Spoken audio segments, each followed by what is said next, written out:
Hey everybody, welcome back to Record-ology. All right, this is going to be fun. We're going back to the basics today. So if you are relatively new to vinyl, you will have no doubt heard of or come across in the near future the concept of an automatic turntable, more specifically an automatic changer. And you may be wondering what that is, why it's important, and most importantly, how to operate it.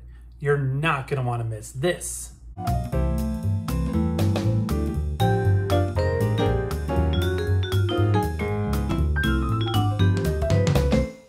Okay, this is not an automatic turntable, and it's most certainly not a changer. This is the RT81 Plus that we recently reviewed, and it's a fantastic example of a manual turntable. Well, sort of.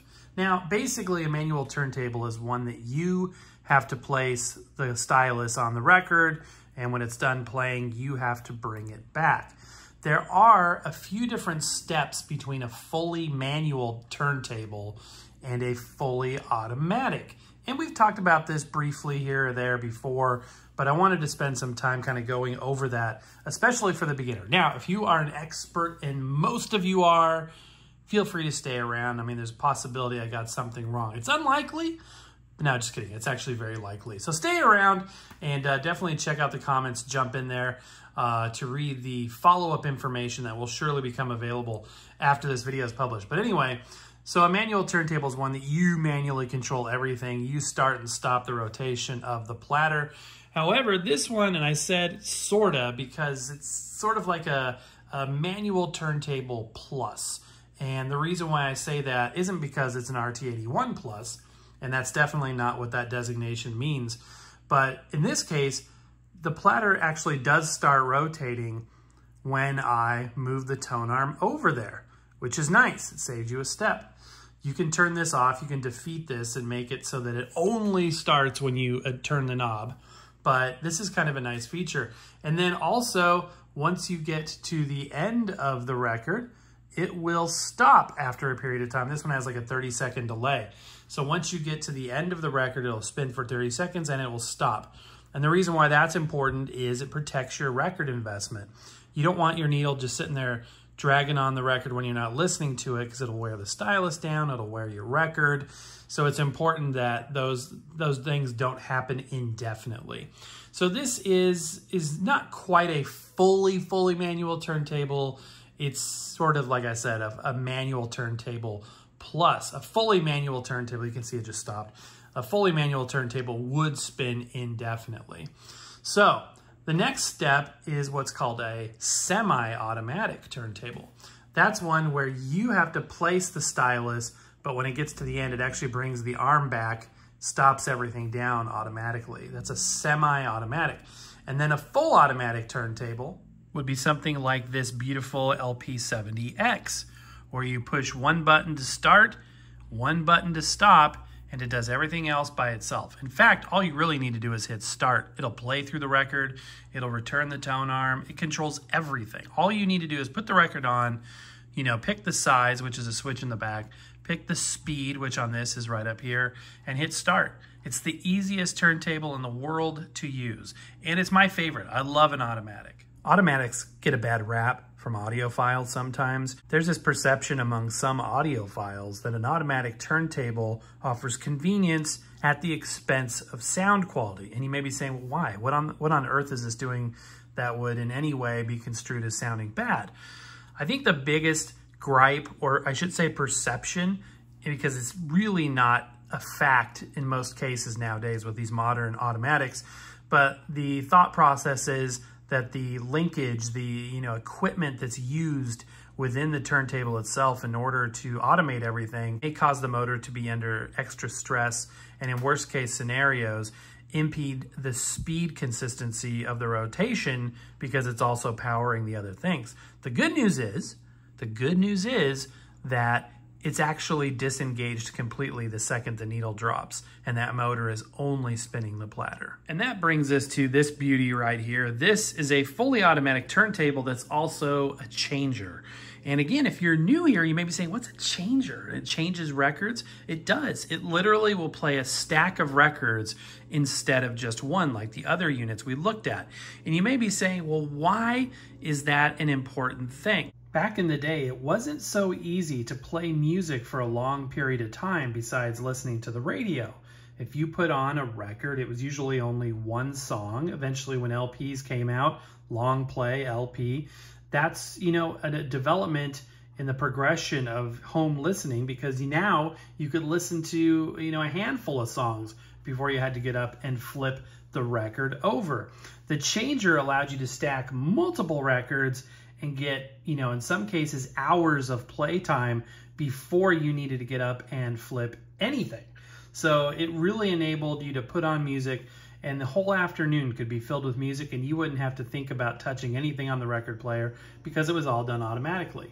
Okay, fun fact, while we're looking at a picture of Nipper the dog here, there is a rumor that has been going around probably for decades that this is depicting Nipper sitting on the coffin of his owner, and hearing a record of his owner is so realistic that he thinks it's his master's voice, HMV, and that's why he's got that confused dog look.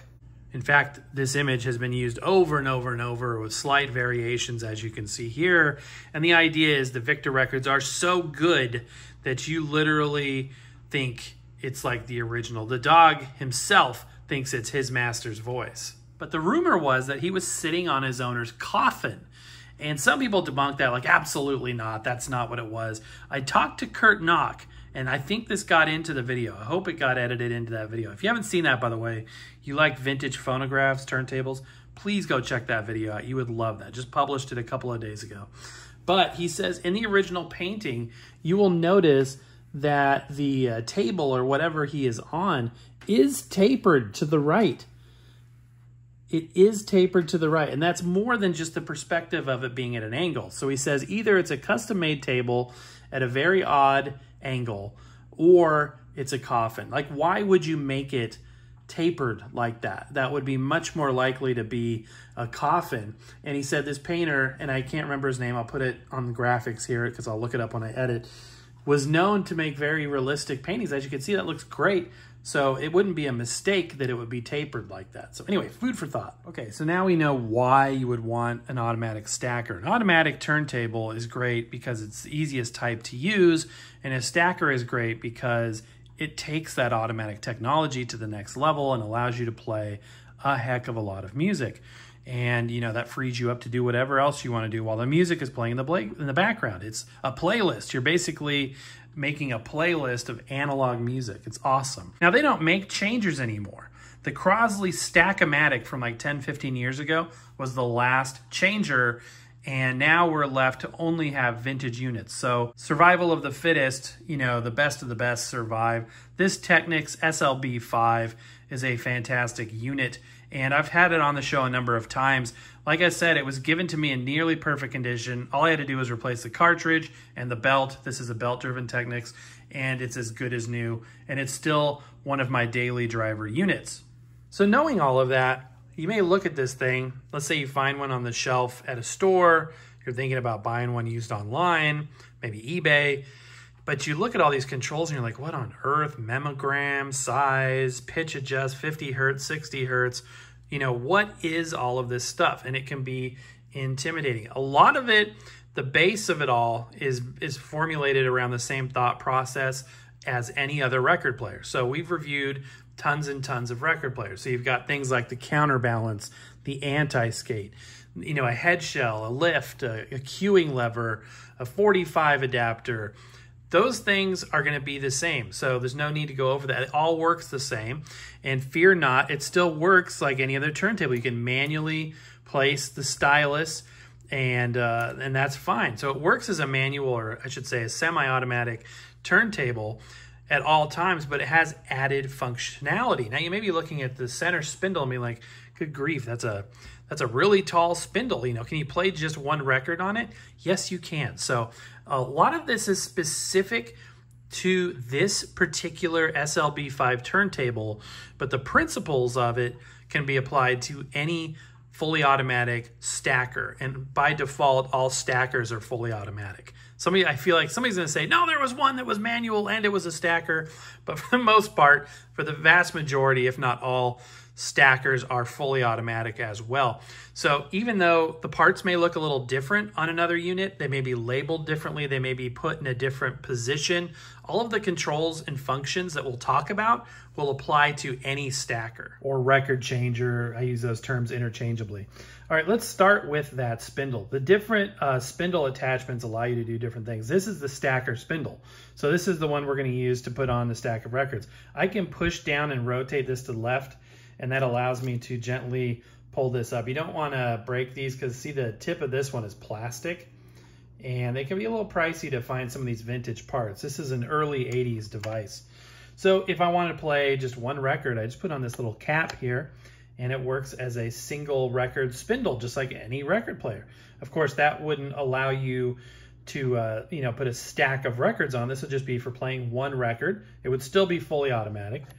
But if I wanted to play a stack of records, I would put that stacker spindle back on. Well, what if I wanted to play 45s? They have this thing. This is a 45 stacker spindle. And I guess this particular one is kind of pricey if you bust it. And I think it's mostly because of that plastic tip down there. Maybe it's nylon. So I want to be very gentle, but it just kind of pushed down and it snaps into position. And now we can stack the records on there. And so I wanted to kind of start there and show you how that worked. But let's start with a single record and kind of go over the automatic functionality of this unit. I should mention too, by the way, that this and almost all vintage turntables require an external preamp. So you make sure you get an external preamp if you buy one of these. You can't connect it directly to powered speakers because these will almost all output a phono level. Separate show for a separate day. Okay, so we are going to place a record onto this record player. Again, this is single disc mode, but there's a couple of things we still need to tell it or control via the interface here. One is the speed. This is a 33 RPM record. So down here, I've got a switch between 33 and 45. So I set that to 33. The next is the size. This is important because it needs to know where to drop the stylus. This is a 12-inch record. This particular changer has 3 settings, 7, 10, and 12 inches for those sizes of records. Now we know what size the record is and we know what speed it is. So the record player has everything it needs to play this record. All I have to do is hit the start button, which is over here to the right, and it automatically does everything else. Now, if you have an automatic player or a changer that doesn't have a 10-inch setting, rest assured you can still play those records. You just have to cue it up manually. And that, of course, wouldn't impact the return functionality. So using the queuing lever back here, again, it works as a manual turntable as well. If I place the stylus in the run out groove, simulating the fact that this record has played all the way through, it will automatically return the tone arm into the rest and even stop the rotation of the disc itself, thus protecting your stylus. Everything is handled fully automatically. Even the record comes to a stop. And the analogy that's always given is you can fall asleep while listening to your records and your record player takes care of the rest and turns itself off. Now, some record players, you have to manually tell it the record size. Some, you will not see the size control whatsoever. That's because it automatically senses the size. Some record players have light sensors that protrude through the platter mat and actually can see what, how many sensors are covered up by the record and thereby know the size and where to drop the stylus. This one you have to manually tell it. Sometimes they have plastic feelers that do the same thing. They sense, how many of those feelers are pushed down based on the size of the record, and again, know where to drop it. This one, you have to manually set that. So, okay, let's play some 45s in a stacker configuration as a changer. So I'm going to place gently this stacker spindle and get that locked and loaded into position. So back in the day, this kind of harkens back to the origins of the 45 versus the LP. I've gone over this before, but briefly, there was a format war similar to VHS and Beta. But this was between Columbia's LP format and RCA's 45s. And the 45s have a very interesting story that we've talked about before. But many albums were released as box set 45 RPM records. I have a number of records. These ones have these terrible metal 45 adapters. I have left them in because I literally feel like I'm going to break, even though it says unbreakable, that I'm going to break these records if I try to remove them. They're supposed to be fairly easy to pop out, but I've decided to leave those in. Anyway, the idea is that often the records were available in a 12-inch LP or in a 45 box set. Now, eventually, both formats sort of won simultaneously, and each company embraced each other's format, and they both lived simultaneously. 45s went on to become the single format, you know, especially popular with teenagers that couldn't afford a full album. They could afford the single of the song they really liked. You know, there's always one good song on the album that you buy. Well, a single allowed you to buy just that good song. But in early days especially, albums were presented in boxes. So the stacker is perfect for that situation. So let's get some records stacked up on the stacker. One of the first bits of information that we're going to need to tell the unit is how many records we intend to play. And this one has a max capacity of 6. So we're going to go ahead and load 6 records on. And you basically, on this unit, adjust this slider to however many records you're putting on. Memogram is a bit of Technic-specific jargon. So don't worry about, you know, what it says per se, but basically the idea is you tell it how many records you're going to play, and then there's an R if you just want to have a single disc playing on repeat. But what we want is the changer to change through all 6 records and then stop playing. Now we just stack the records. So gently plays 1 on, then 2, and go through until you've placed all 6 records right there on that spindle.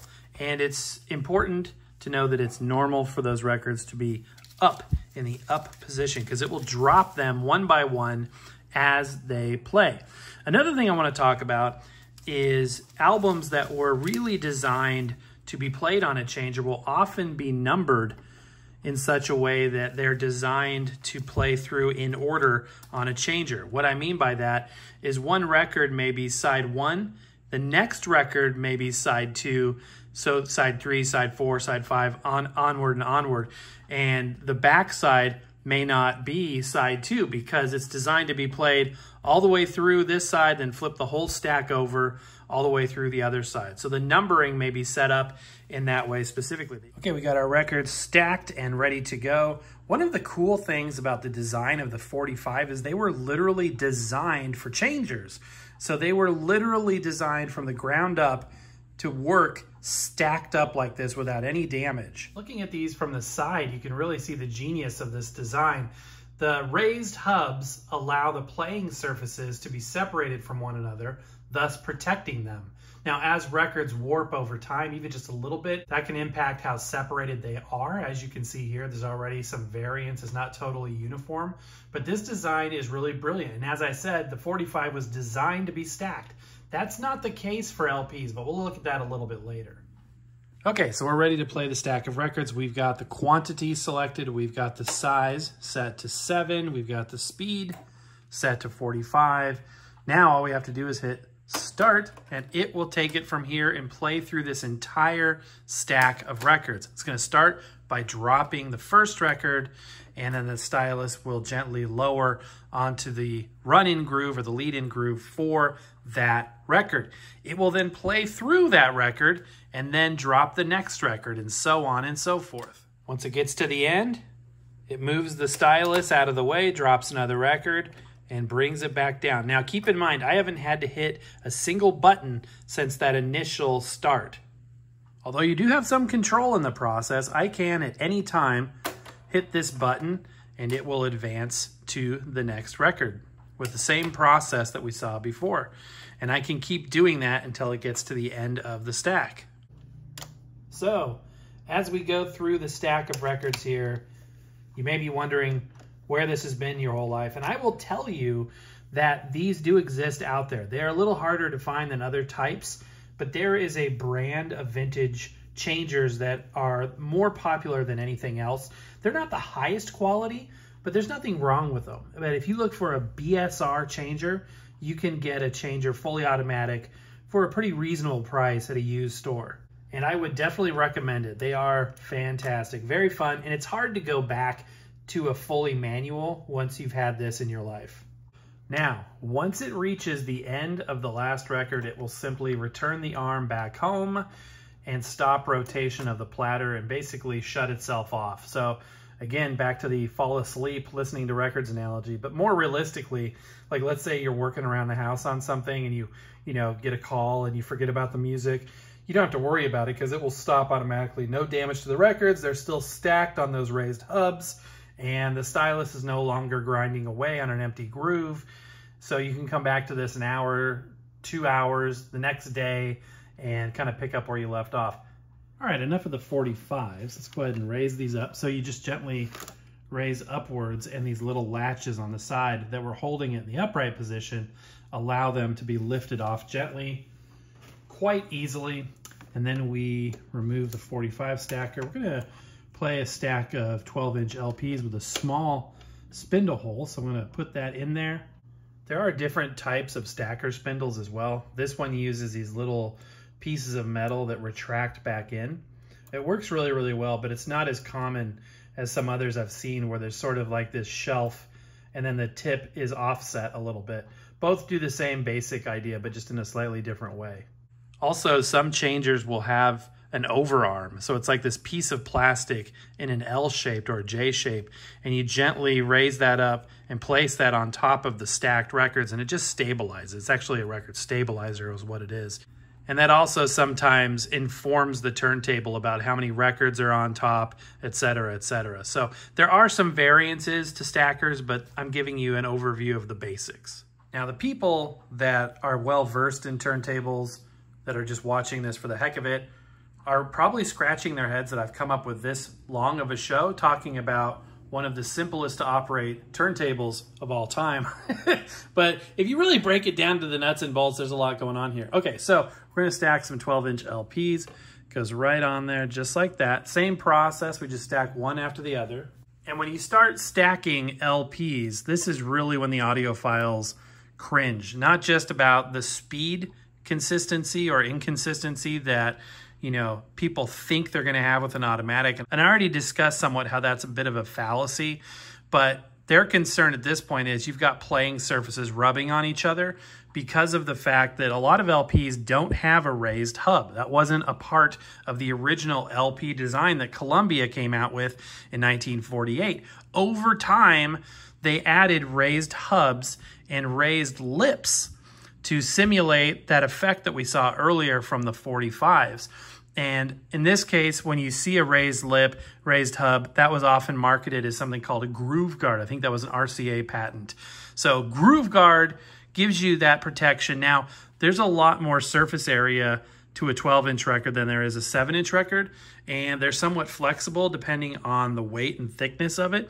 So the effectiveness of that raised hub and lip is probably somewhat compromised compared to a smaller record. In other words, it's probably sagging a bit between those playing surfaces. So it's a fair assessment to say that there is contact made from one record to the other on the playing surface, even with a groove guard in place.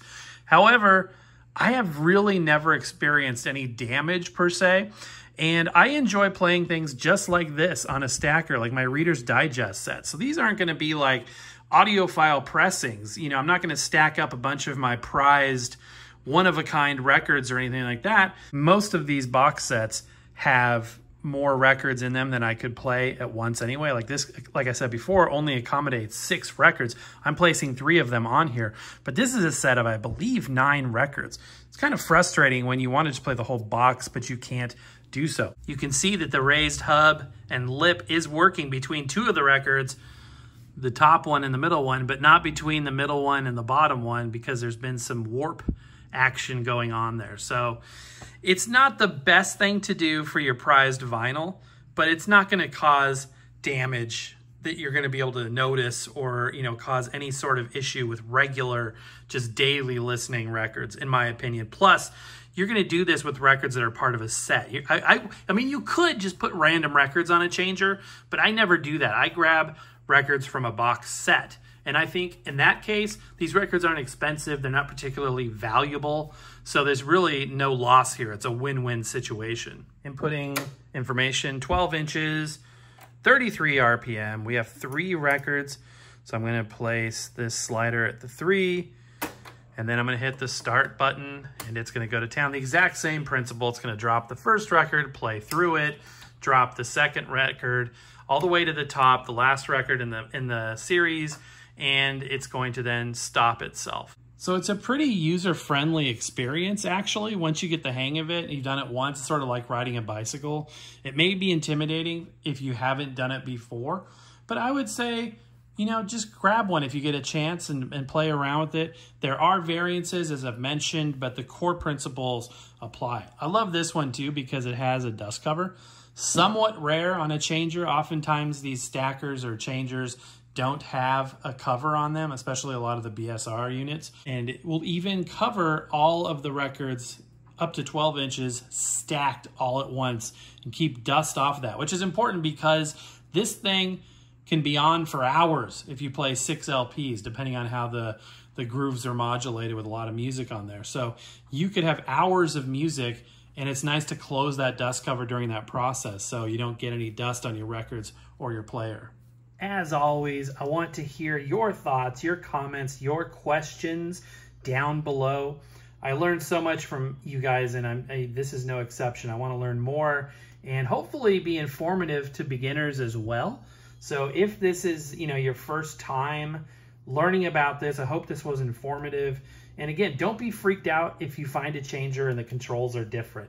If you slow down and think through it, it's going to be the same basic control set, just presented in a different way. The biggest change between like a BSR changer and this particular unit is going to be that overarm that I talked about earlier. But once you get the hang of it, it's still pretty much the same exact experience. So there it is, the fully automatic turntable record changer, and in my opinion, one heck of a good way to go. Thank you for watching. Right, my friends, and that is going to do it. I hope you enjoyed this show. Wanted to let you know that we did refresh the merch shop if you haven't already or recently. Check that out below. Thank you for all of the support as always. Don't forget, our new 45 adapter in cranberry color is either available now or will be available very soon, depending on when this video is published in relation to when it's being filmed. But mostly I just want to say a huge thank you for you being there watching this today and all of the support. We love you guys. Hope you have a wonderful day. Happy record hunting. We'll see you next time.